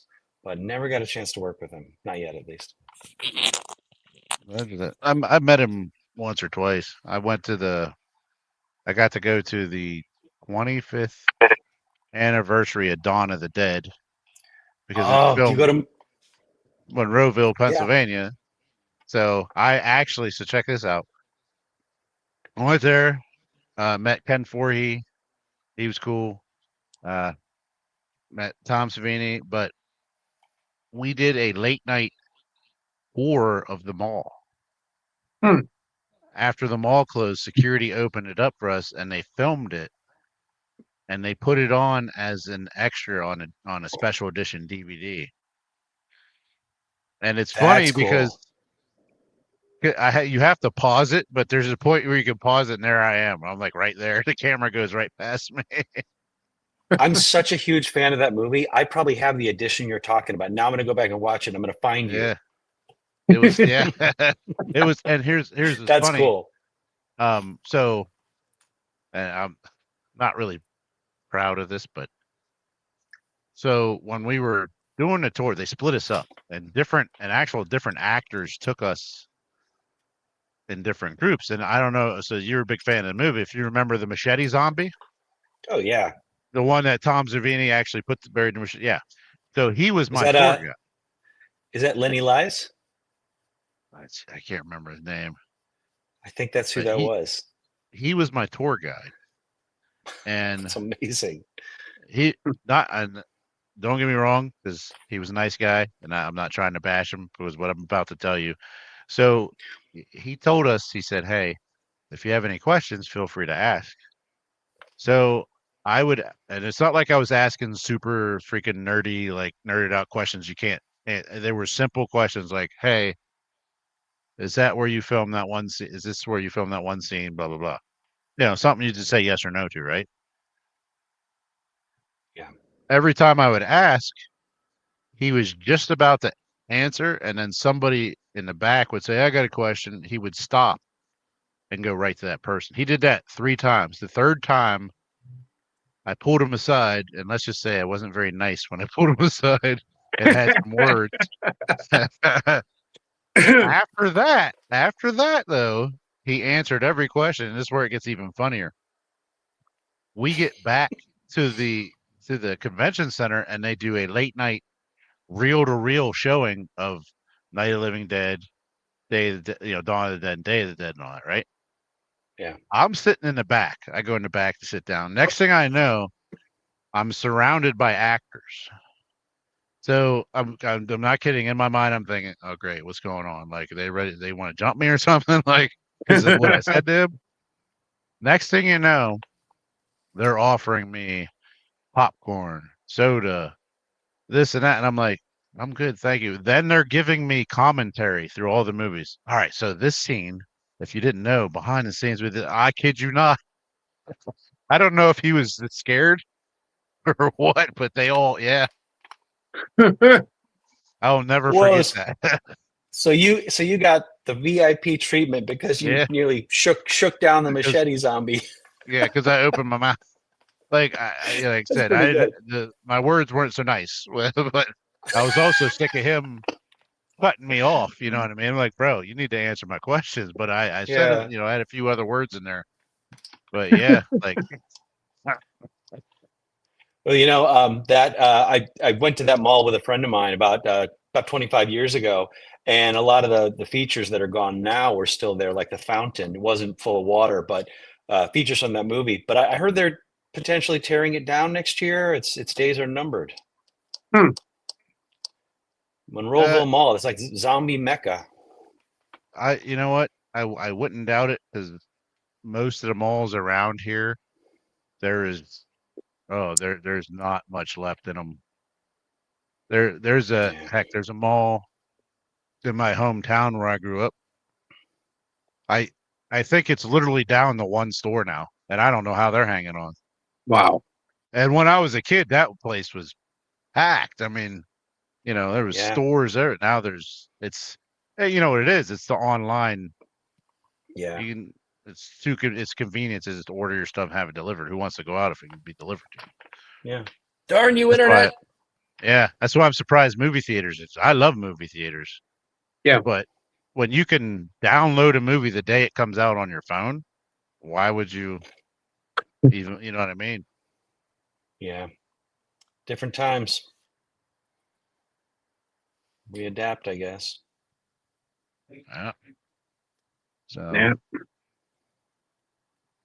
Yeah, the malls, that was the big thing. I know the mall that I had when I live upstate New York. Now it's a casino inside. So, oh wow. and Newburgh Mall, yeah. And it being the last few years of the circus, Co-Brothers, you always had problems playing malls because a lot of the malls were taken over by Simon and they didn't like uh, animals in the circus. So, Oh yeah. so they had a whole thing where no animals are allowed and blah, blah, blah. And then today, those same malls are like what you were saying. They're empty. There's nothing there. So now I see a lot of shows, a lot of use because that's like here in Florida. A lot of them are empty. There's one big mall in Ocoee, and the biggest thing there is the DMV is in there and a couple other things. There's J.C. Penney's is like one floor with a small section. Used to be a 2-floor. So it's a shame because I grew up hanging out at the malls. I mean, Yeah. Yeah. Oh freshman in yeah. high school, I worked for KB Toys. I worked Oh for man. Wow. Stoneback. KB I toys. worked Orange Julius. Oh yeah, that was a Wow. fat kid's heaven. Orange I, Julius. Get the hot I dog and orange drink. Yeah.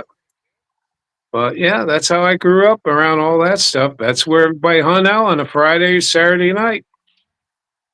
So, I used to be a arcade attendant in my mall. oh, okay, yeah. Yeah. Um. So, Chris, for you, my sister wants you to tell a story about being a ringmaster. It says, were there any shows that were particularly memorable? I think there's a lot of great memories. I think when I started, I did a lot of small stuff. When I went to Roberts Brothers Circus, and that was in '98, was there for 3 years. Um, it was a nice family show. Had great time there. Sundays you did one show, And usually on a Sunday, we had potluck, we had barbecue, picnics for all the show people. And a lot of times you would go into town on a Sunday night. And, we traveled in the morning on that show, and it was a 50-miler jumper. So that was nice. When I went to Clyde Beatty Co-Brothers Circus in 2002, it was the big show. I was now performance director of about 200 performers. That's what it was in the beginning. It was a lot of people. And it was really, the first year was a great year because, yes, I did a lot of PR because I replaced it, Jimmy James. I never liked the word replace. I didn't like the, oh, you're wearing his shoes. He just retired, and I'm the young guy, and I'm there now. And but it was a great experience because I got to meet people from around the world, and they all were very good to me. The only thing is a lot of parties, especially the first year. And my trailer, my motorhome was on the front end of all the staff trailers. So I'd be there next to the VP. Johnny Pugh owned the show, so his bus was maybe 2 buses away, 3, 4 trailers away from mine. And I would be at the end of the line coming from a house party. Somebody's having a party. Well, then I have to walk back. So at that time, we had Bulgarians who performing the show, but we also had some that were mechanics. And every night they would be out there. If it wasn't a travel night, if we were in town for 3 or 4 days, so I would have to stop. Oh, Chris, come over here. And you have to, yeah, I had to get along with everybody. And I was the ringmaster, I was the father figure, I was grandpa, I was an uncle figure, you name it. And people would love to talk to me. So a lot of those times I had to start and have a shot of whatever in Bulgaria. Then I went past the Russian performers because of the Russian Air Force. That was a good trapeze act. And would have to do a shot of vodka with them.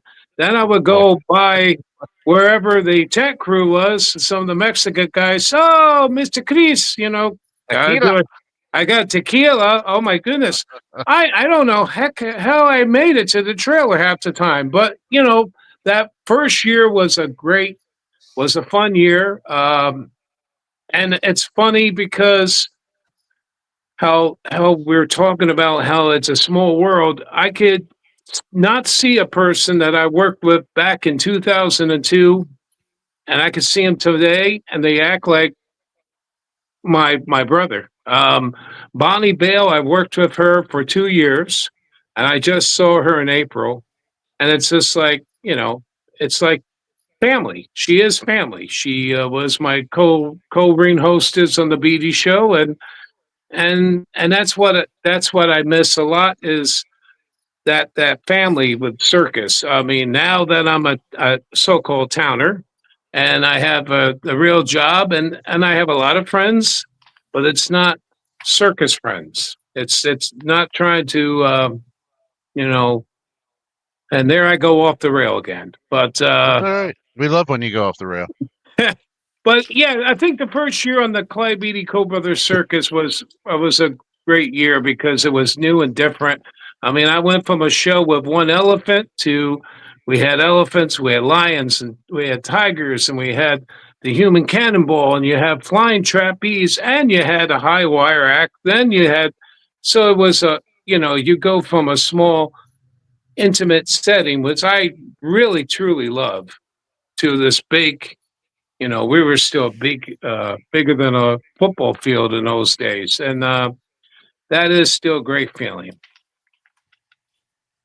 I hope I answered it. I don't know.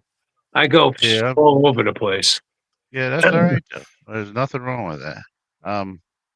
I do have. Oh, I do have another story. This is more of a. There's a lesson to be learned in this story, and this didn't happen to me.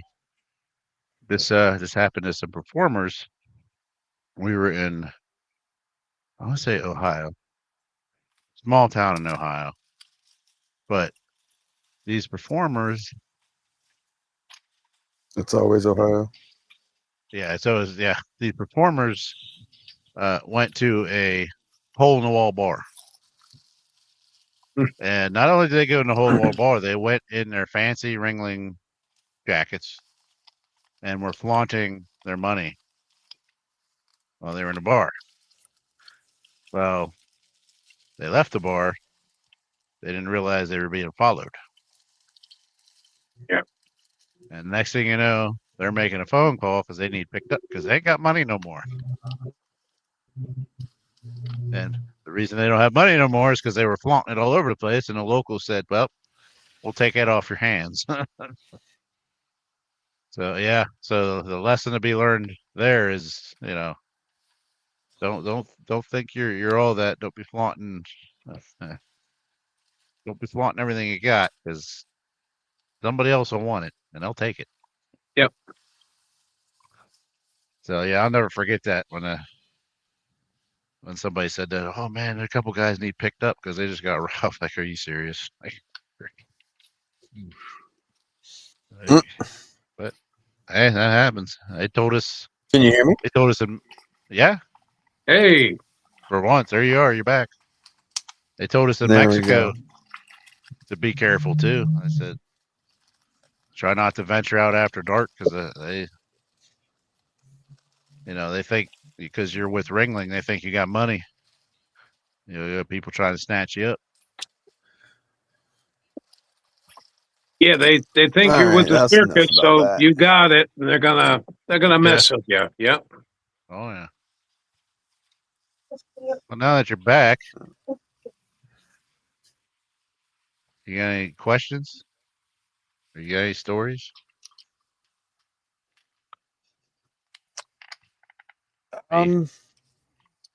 No, not really. I've been dealing with technical difficulties. Yeah. Um, Was there something with candles we were supposed to do? Oh, that's right.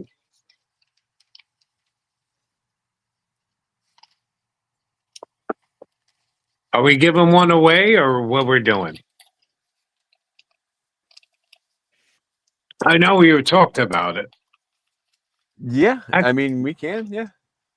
Well, how do you want to do it? You want to do another question, or do you want to just pick a number and then? I happen to have mine right over there.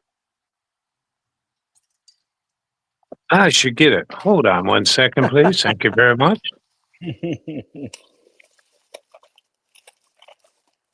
That's the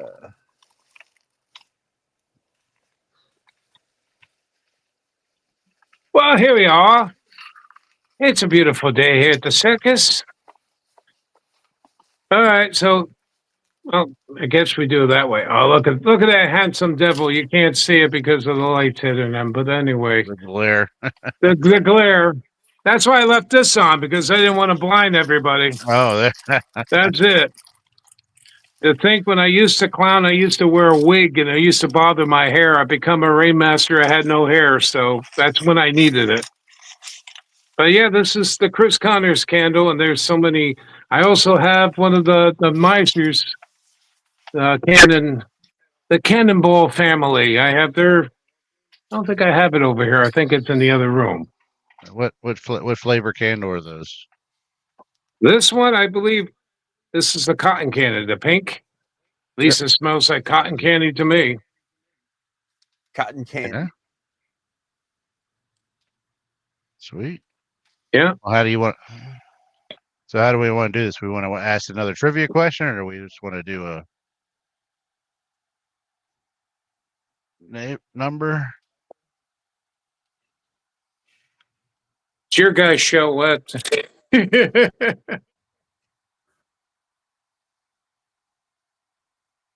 What do you think it'd be? Yeah. Well, I mean, we can look through.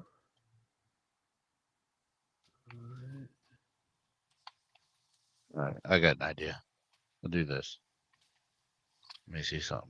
If anyone can tell us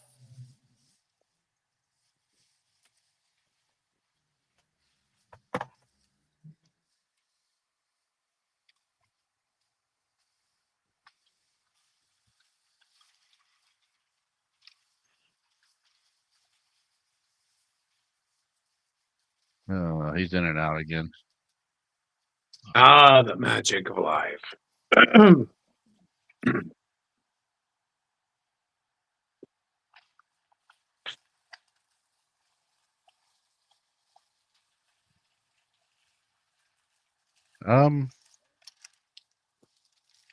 Okay, how about this? Um,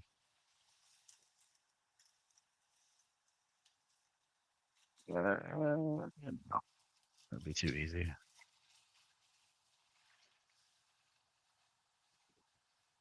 Oh wait, what's up?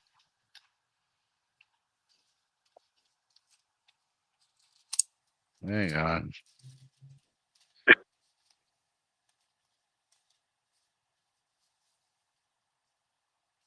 All right, we'll do something here. I'm gonna go.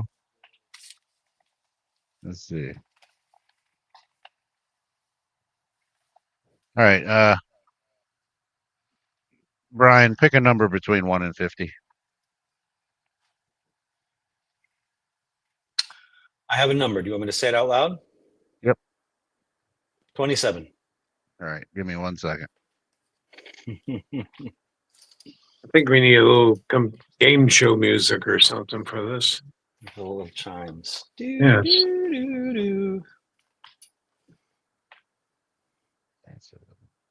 All right,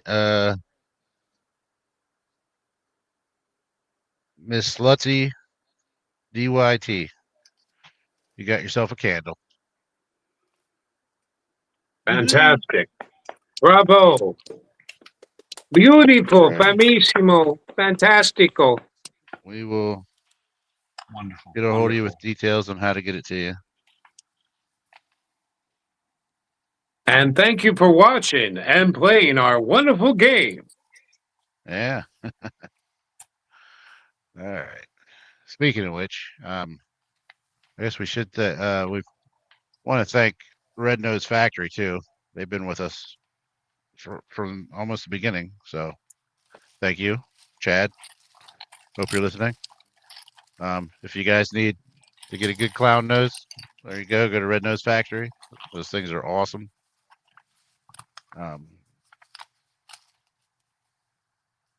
Oh, yep. There you go. He's holding the sticker up for it. Much love, Red Nose Factory. That's my go-to for both Blotto and Biggles. Also, if you get a chance, Off the Rail has other things out aside from candles. We have a cool makeup kit out. If you want to go to offtherail.com and check that out, it's pretty cool. Clown makeup kit.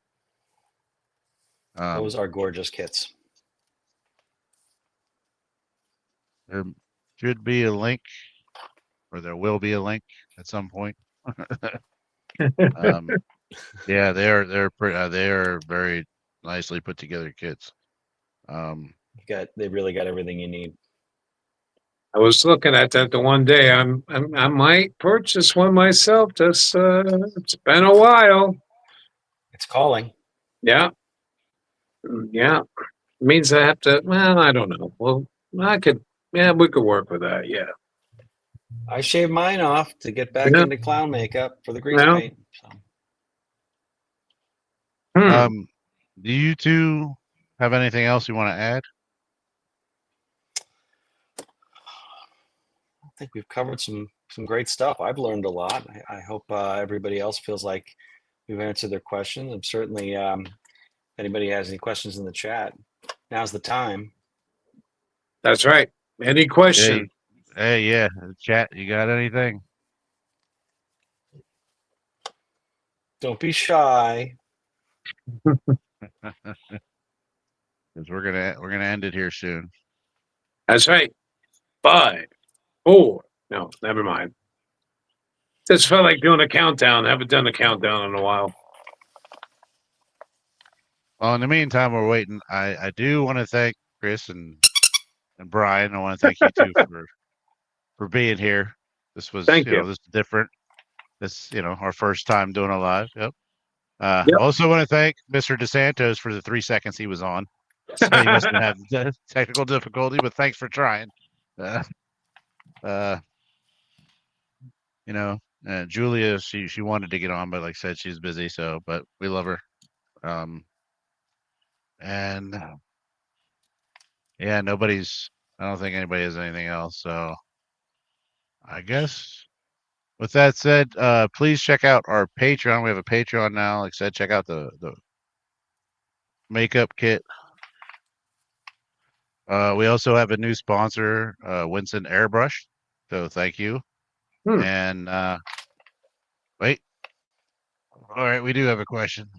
Okay. All right. I think we can all answer it. We do it one at a time. They want to know, what's the one thing we wish we had a chance to do?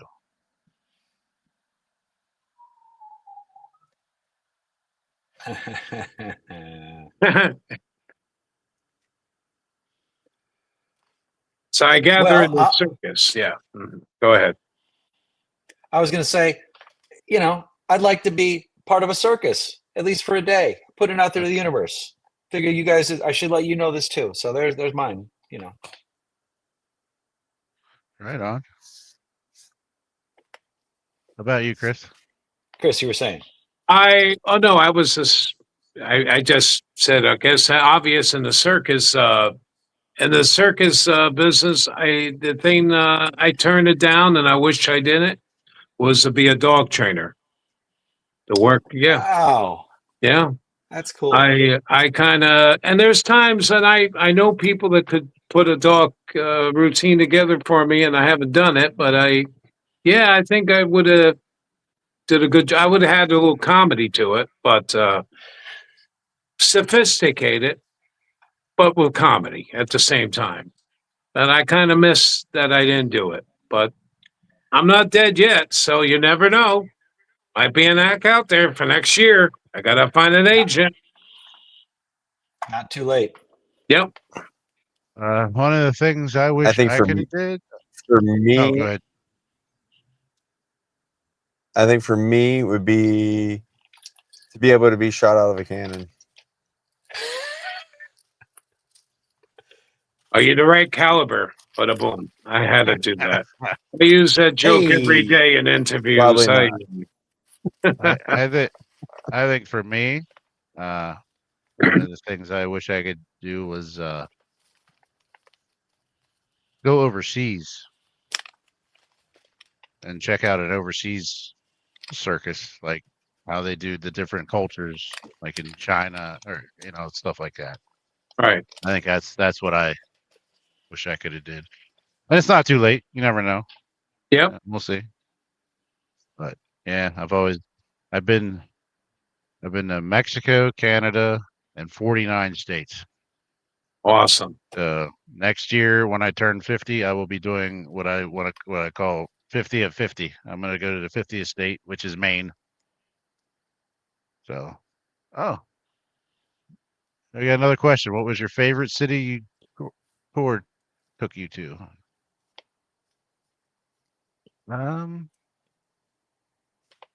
Mine? Ooh. Well, if it's in the States, probably. Oh no, I had fun in New York. Wherever had the best food. Yeah, there you go. That's a good answer. Wherever had the best That's food. it. Yeah.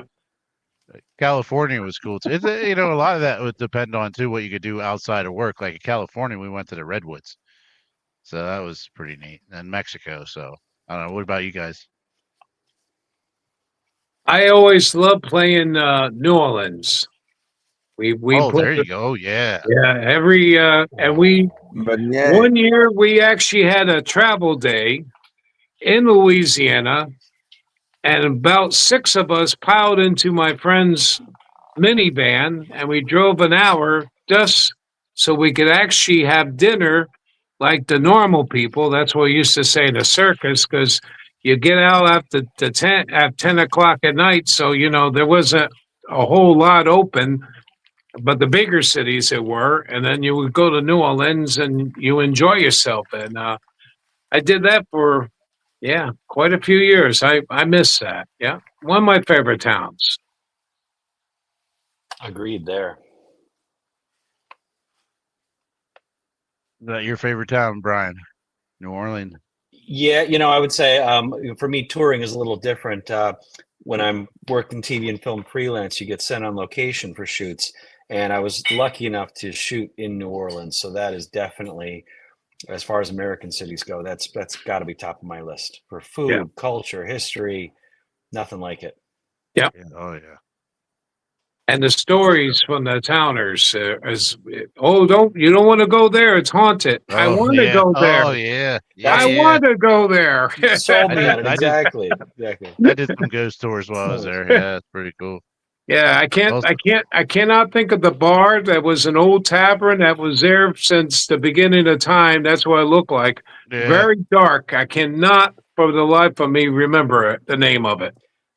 Lafitte's Blacksmith Shop, That's it. like a pirate bar. They're always live Oh piano. yeah. It is dark, but there's nothing like that place either. You're Yeah, absolutely right.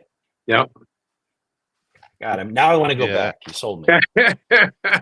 I forget what restaurant I hit Gotta there, get- but I had a good gator dish there. Oh, Mm. it's tasty. Yeah, Uh, the food, the have- music. Yeah, that's great. Yeah. I have another one. Now, what was your least favorite city to tour took you to? Oh man. Oh, well, Least favorite? least favorite. I never really had a least favorite. I had some lots I never liked. There's nothing better than, playing in mud. Sure. There's quite a few. I can't think of what is the worst. Yeah, I mean, yeah, that's a tough one because I Yeah. I had what I mean, let's just say I had ones where I never left the train yard. Right, Let's put it that way. It wasn't that it was a bad place. It's just there was nothing to do. right. Yeah, Yeah. yeah. And there was times that if we did a 2-day stand and you're out in the middle of nowhere, it's a nice town. The people are nice, but there's 7-Eleven's the only thing that's open at Yeah. 11 o'clock at night. It's like, woohoo. And, yeah, no, I had quite a few of those, especially with the smaller shows, but yeah, Here's another one. They're starting to come in now. of What course. was your day-to-day routine when not performing? Well, for me, I wasn't a performer. I was train crew. So Right. when I wasn't working, at least if there was stuff to do in the town, I usually hit movie theater a lot, or some people may know this, some people may not know what it is, but geocaching. If you don't Yep. know what Oh, it yeah. is, yeah, it's a high-tech treasure hunt with your cell phone. Basically, I would do a lot of that. I did that practically every town we got to if I got a chance.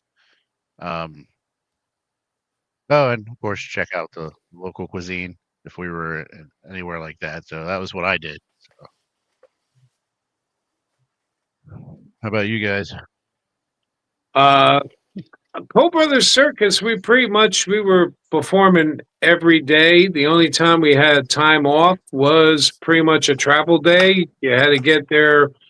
Maybe you did 300-400 mile jump or more just to get to that. And so by the time you got to that lot, it would be 6 a.m, and all you want to do was rest. But you would rest for a couple hours, and then the rest of the day you would, go out to eat, see what other people were doing, see the sights. I always call myself a tourist that got paid to be a tourist. And, it was nice. A lot of our travel days would be like going into Myrtle Beach. That was nice because it was something to do. Go down to the beach or go to the pier, go eat, whatever. It seemed to be in the circus, you always went out to eat because Yeah.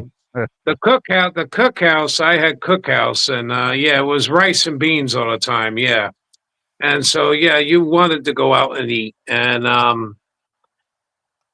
yeah, that's pretty much it. You as a ringmaster, I was always on the call because I did a lot of media events, and I could go do my laundry in town, and somebody say, "Hey, you coming back to the lot? We got a TV crew coming."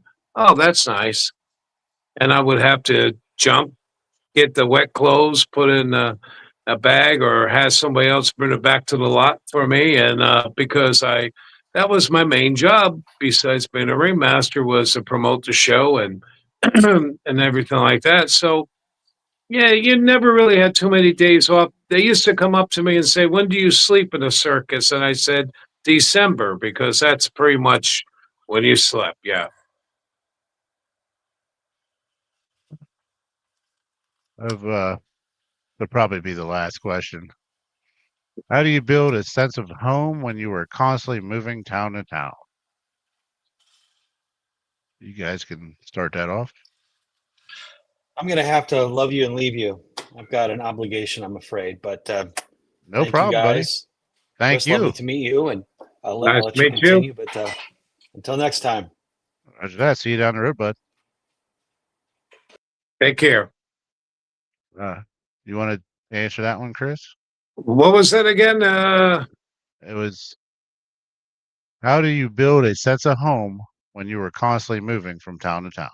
Oh, that's a pretty good question. I had my own personal motor home. I had two different ones. I had the last one I had was 35 feet and lawn and three slide outs, and that was my home on the wheels. So everywhere I went, it felt like home. I had, personally, oh, that fell. That I knew that was going to happen. Oh, uh-oh. I had something else up there before, but it was a glass and it just kept shining. I said, well, I'll put something on that. But yeah, you try to make it your home for, you probably had to experience the same thing on the train with the rooms. You added stuff to make it more personal. And my trailer was mine. I owned it. So I lived in it 12 months a year. So it was my home. It was my address changed, the zip code changed, and that's about it. The family was the circus was a family, and so Yeah. that was my home. The big top was I always called the big tent the cathedral of the circus, and I was the head guy that went in there, and I had the chance to do it. So home was what they always say: home is where the heart is. So Yep. that's where the circus was in my heart. Home is where the For head me, lies. Yeah, that's right. Home is where the head lies. For me, it was basically what you said. It was, the way you decorated your room. There were certain things you put in there remind you of home, and then there was certain things that I would get anytime I could, if they carried at home certain products or whatever. Not everybody carries the same type of iced tea or this and that. Well, if you found right. it when you're on the road, you snagged it up. Yep. One of my things I never forget when I first joined, I would like if I went out with friends to a diner or something, they'd say, we weren't in PA, and they'd say, "Hey, how do you want your eggs?" Well, here in PA, a lot of us say dippy. I want dippy Mhm. eggs. And I would always get this strange look, like, what? And then I'd have Yeah. to explain it. And it was so funny. The first time we were doing a show at Hershey, and we went to a diner, and the lady said, "How do you want your eggs?" And it dawned on me. I'm like, "Oh, we're in PA." I was like, "Dippy eggs, please." And without skipping a beat, she goes, "All right." And the look on my friend's face, Like what? "Oh, wait, that's real?" I'm like, "Oh yeah." So, Yeah. but how about you, B? Did we lose you again? All right. Something that Well, went wrong during huh? what was the question? It was how do you maintain a sense of home? Oh, is there another question? Oh, there's another question. I didn't see that. Can you share a story about a time something went wrong during a show? All right, I've had, we'll make that the last question, and then we'll end it. yeah. So, Um, well, yeah, you go, B. no, I mean, I'm not going to talk about what happened with. Okay, yes, but okay. So, go ahead, Chris. yeah, I guess Yep. there are certain things we can't discuss. But how Right. about you, Chris? You got anything? Well, I've seen quite a few things being a remaster, and I've seen so many accidents in that. Probably one thing I always remember is my first experience with a blowdown, and I got hurt in that one. We got the people out of the tent. We were in outside Kitty Hawk in North Carolina. That's pretty much where we were. Robert's Brothers Circus. We just have a brand new, beautiful blue and white striped big top. Uh, Maybe 2 weeks into the season, and a crazy storm came upon. And I'm still new in the circus industry, but I learned by a lot of old school showmen. Taught me what to do, how to prepare yourself for a blowdown. And so to me, I've seen other experiences, but that was an incredible experience I lived through. I'm glad a lot of people got hurt, circus people, that is. Nobody got killed or anything, thank goodness. The main thing was to try to get the people out of the tent. The show was sponsored by a fire department, and that's the greatest thing because they're there and they're Yeah. there Oh, to yeah. help you, and the police. And so, being the ringmaster, it's up to you to be calm and control the environment. Don't scare the people. And once we got the people out, the main job was to take that tent down. Well, I went back into the tent, tried to at least drop the seats, and we were trying to drop the canvas before the wind. So I went in the tent. Guy named Steve Gensack had a sky cycle motorcycle on the high wire on the incline. And the girl that worked in my magic act when I did magic and illusions, she was his assistant at doing the motorcycle. So I went in there to help him. At the same time, the big top boss and another general manager, Eddie Earl, yelled in the tent, "Everybody get out." Well, unfortunately, I got caught on the trapeze part of this motorcycle apparatus. Oh. The wind came and it pulled the bike, and it took my butt right up in the air, and I went down and I crawled. Now, mind you, I'm still in tuxedo, remastered tuxedo with a trench coat and to cover myself up. And I could remember, hey, it's coming down. I could see the center pole coming down on the ground, and I just kept crawling through this mud and water, and I was lucky I got out of there. We had quite a few people that went to the hospital just to make sure we were fine. And I get down there and I said, "Oh, I'm good. I'm good."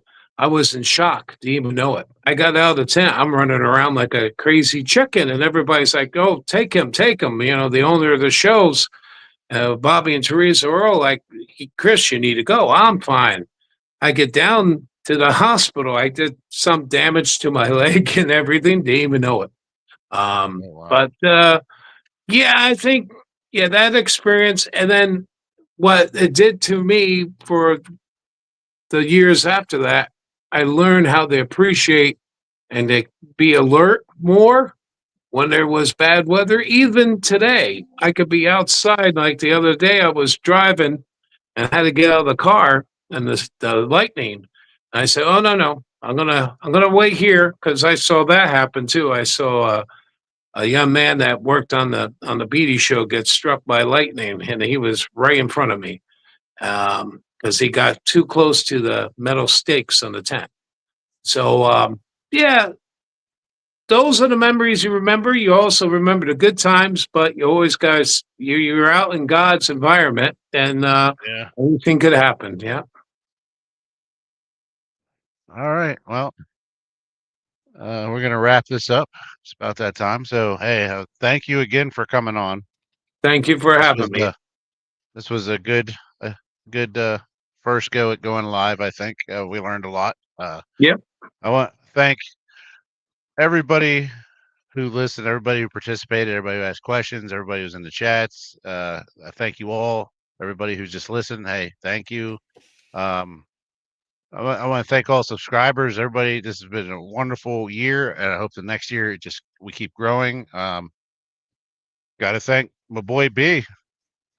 I mean, you're the brainchild for this. Thank you. You came up with it. I'm glad you did, and look how far we've gone. We've come. Red Nose again, been there from the beginning. All our guests we've had, and Toto for being the first. You know, other than that, we got a Patreon going. Check us out on the Patreon. Check out our website. We got the clown kit, makeup kit going on. We got a couple things going, candles. We Also, got more. also this weekend, this week we'll be giving away Red Nose Factory clown noses on Patreon, and Oh, we'll cool. also be giving away the V2 airbrush kit from Winston on our Right on. social medias Wow. Cool. as part of And our anniversary weekend. As for our winners today, we will get a hold of you to get your information to get you, the stuff. So thank you again, and I think that's about it. You got anything else, B? Oh, I think that's it. So, No, that's it. like I said, it's been a wonderful year, and until next time, we'll see you down the road. Thank you. Take care. You too. See you down the road.